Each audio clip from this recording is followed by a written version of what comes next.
Hey guys, it is Tuesday, so it's time for my next Tuesday tip, and today we are going to learn how to make the easiest and most delicious vinaigrette.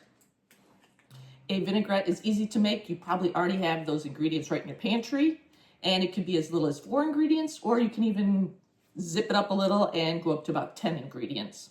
And when making a vinaigrette, I love to use a mason jar with a lid on top, because first off, it's easy, just put the lid on and shake it up. Second, it's marked on the side, so you can use the different cup measurements when you are measuring out your ingredients. So to start off with, we are going to use a good quality olive oil. You can also use avocado oil if you want, or one of the other flavored oils like a walnut oil, but I usually use extra virgin olive oil. Use a good quality one because you're going to taste this a lot. So that's 3/4 a cup is going to go in here. And then next, I'm going to add in about 1/4 cup of red wine vinegar. You can use any vinegar you like. Apple cider, white wine, champagne. Just depends on how you want to flavor your vinaigrette.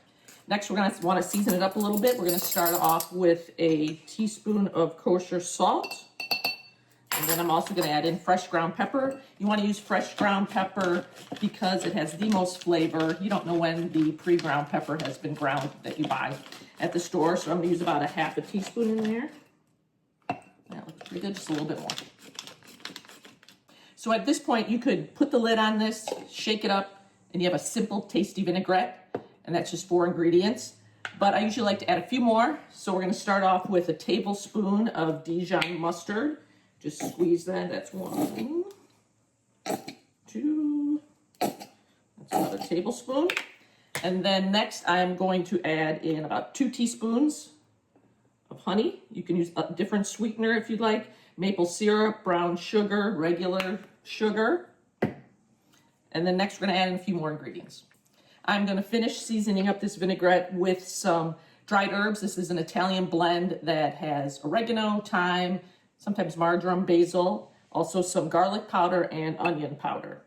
You can also use fresh, but your vinaigrette will last a little bit longer if you use the dried herbs. Now all you need to do is add the lid, give it a good shake, and there you go. That's your vinaigrette. A couple other ingredients you could add to your vinaigrette include grated cheese, like a Parmesan. You want to use a hard cheese. Or you could also add in, if you want a little spice, a little red pepper flakes, which my husband loves. Or you could also add in a little bit of hot sauce to zip it up just a little bit. You could also use fresh ingredients in this if you want to use some finely chopped shallots, finely chopped onions, some scallions or green onions. If you want to do fresh garlic, that's also great. Also, any fresh herbs like basil, thyme, oregano, they all would be delicious in your vinaigrette.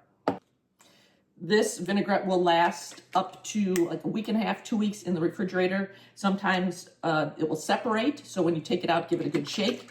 Since it has all dried ingredients, it lasts longer. If you use any fresh ingredients like lemon juice instead of the vinegar, or chopped onions, or fresh garlic, you're going to want to use this within about 3 to 5 days.